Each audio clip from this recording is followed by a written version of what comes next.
नमस्कार दोस्तों, आपका बहुत बहुत स्वागत है आपके अपने चैनल ज़िंदगी फिर भी प्यारी है। दोस्तों, आज किसी का जन्मदिन है और उसका जन्मदिन है जिसका जन्मदिन पूरी दुनिया मनाती है।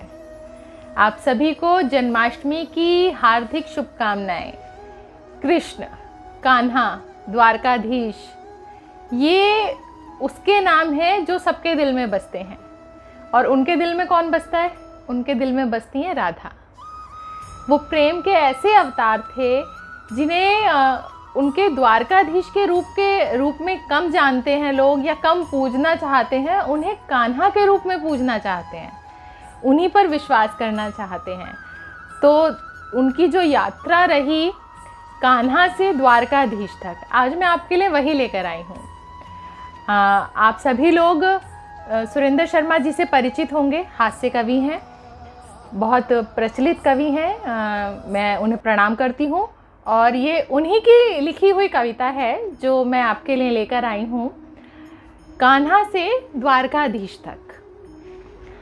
अब होता ये है कि जब कृष्ण और राधा पूरे जीवन धरती पर तो मिलते नहीं हैं। अब जब कृष्ण अपने लोक में चले जाते हैं, पृथ्वी की यात्रा ख़त्म करके, इस धरती की यात्रा ख़त्म करके, तो वहाँ पर उन्हें राधा मिलती हैं।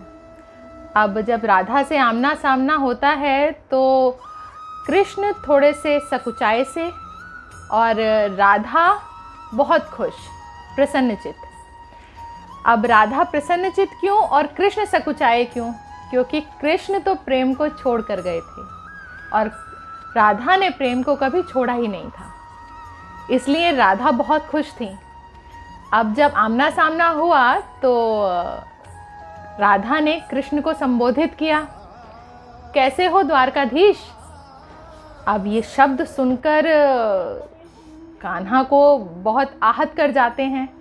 अब जैसे हमारे जो पेरेंट्स हैं वो हमें जिस नाम से बुलाते हैं, अगर वो हमें हमारे अपने नाम से बुलाने लगें तो हमें वो बहुत ख़राब लगेगा। जैसे अगर हम अपने बच्चे को ईशु कहकर बुलाते हैं और हम उसके असली नाम से उसे बुलाने लगें, उत्कर्ष इधर आओ, तो उत्कर्ष को ये लगेगा कि शायद मम्मा नाराज़ है, इसलिए आज उन्होंने मुझे मेरे प्यार वाले नाम से नहीं बुलाया। तो यही फीलिंग कृष्ण के अंदर आती है। तो वो उनसे कहते हैं कि राधे, तुम्हारे लिए तो मैं कान्हा ही हूँ, तुम मुझे द्वारकाधीश के नाम से क्यों बुला रही हो? तुमसे प्रेम राजा ने नहीं किया था, तुमसे प्रेम तो कान्हा ने किया था, तो मुझे कान्हा क्यों कह रही हो? तो इस पर राधा उन्हें जवाब देती हैं। अब राधा क्या कहती हैं? राधा कहती हैं, सुदर्शन की जगह प्रेम वाली मुरली लेकर आते अगर तुम कान्हा होते। अगर तुम कान्हा होते, सुदर्शन की जगह प्रेम वाली मुरली लेकर आते अगर तुम कान्हा होते। अगर कुछ कड़वे सच सुन पाओ तो सुनाऊं? कान्हा से द्वारकाधीश तक के सफ़र का एक आईना दिखाऊं? जिस उंगली से गोवर्धन उठाकर कान्हा ने हजारों लोगों को बचाया, अब उसी उंगली से सुदर्शन उठाकर द्वारकाधीश ने हजारों लोगों को रुलाया। एक उंगली से चलने वाले सुदर्शन पर भरोसा कर लिया, एक उंगली से चलने वाले सुदर्शन पर भरोसा कर लिया और 10 उंगलियों से चलने वाली मुरली को भुलाया। अरे कान्हा और द्वारकाधीश में क्या फ़र्क होता है बताऊं? अरे कान्हा और द्वारकाधीश में क्या फ़र्क होता है बताऊं? तुम सुदामा के घर जाते, सुदामा तुम्हारे घर नहीं आता अगर तुम कान्हा होते। अगर तुम कान्हा होते तो सुदामा के घर जाते, सुदामा तुम्हारे घर नहीं आता अगर तुम कान्हा होते। आगे कहती है राधा, तुम तो सभी शास्त्रों के ज्ञाता हो, तुम तो सभी शास्त्रों के ज्ञाता हो, गीता जैसे ग्रंथ के दाता हो। तुम तो सभी शास्त्रों के ज्ञाता हो, गीता जैसे ग्रंथ के दाता हो, पर महाभारत युद्ध में ये क्या कर गए? अपनी पूरी सेना कौरवों को सौंप और स्वयं को पांडवों के साथ कर लिया। अपनी पूरी सेना कौरवों को सौंप और स्वयं को पांडवों के साथ कर लिया। सेना तो आपकी प्रजा थी और राजा उसका रक्षक होता है। सेना तो आपकी प्रजा थी और राजा उसका रक्षक होता है, लेकिन इस प्रजा का रक्षक उस रथ को चला रहा था जिस पर बैठा अर्जुन उनकी प्रजा को ही रुला रहा था। लेकिन इस प्रजा का रक्षक उस रथ को चला रहा था जिस रथ पर बैठा अर्जुन उनकी प्रजा को ही सुला रहा था। अपनी प्रजा को मरते देख आप में करुणा जागी नहीं? अपनी प्रजा को मरते देख आप में करुणा जाग जाती अगर तुम कान्हा होते। आगे कहती हैं राधा, आज भी धरती पर देखो आपकी द्वारकाधीश वाली छवि को ढूंढते रह जाओगे।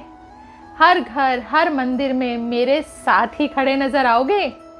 आज भी लोग तुम्हारी पूजा करते हैं, गीता का पाठ करते हैं, पर लोग युद्ध वाले द्वारकाधीश पर नहीं, प्रेम वाले कान्हा पर भरोसा करते हैं। अरे जिस गीता में मेरा दूर दूर तक जिक्र भी नहीं, आज भी लोग उसके समापन पर राधे राधे कहते हैं। कौरवों पांडवों में युद्ध नहीं, कौरवों पांडवों में युद्ध नहीं, समझौते होते अगर तुम कान्हा होते, अगर तुम कान्हा होते, अगर तुम कान्हा होते। इसको अगर हम कल्पना करके देखें तो सच में शायद कान्हा के पास जवाब नहीं होगा।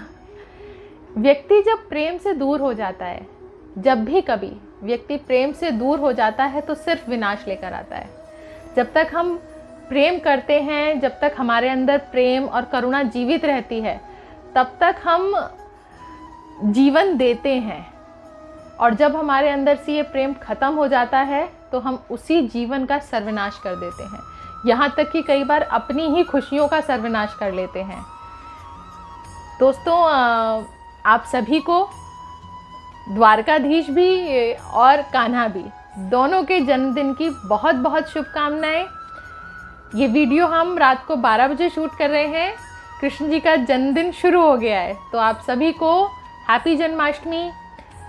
आप सभी के घर में कृष्ण भगवान कान्हा जी बहुत सारी खुशियाँ लेकर आएँ और राधा जी के साथ आपके घर में प्रवेश करें और आपके घर में खूब सारे मंगल कार्य हो, आपके जीवन में बहुत सारी खुशियाँ आएँ। इन्हीं शब्दों के साथ आज का ये सफ़र यहीं पे ख़त्म करते हैं। आप सभी से मेरा बहुत बहुत निवेदन है कि इस वीडियो को शेयर करें और अगर आपको पसंद आया है तो लाइक करें और सब्सक्राइब करें जिन्होंने अभी तक सब्सक्राइब नहीं किया है। इन्हीं शब्दों के साथ मैं आपसे विदा लेती हूँ। जय हिंद, जय भारत।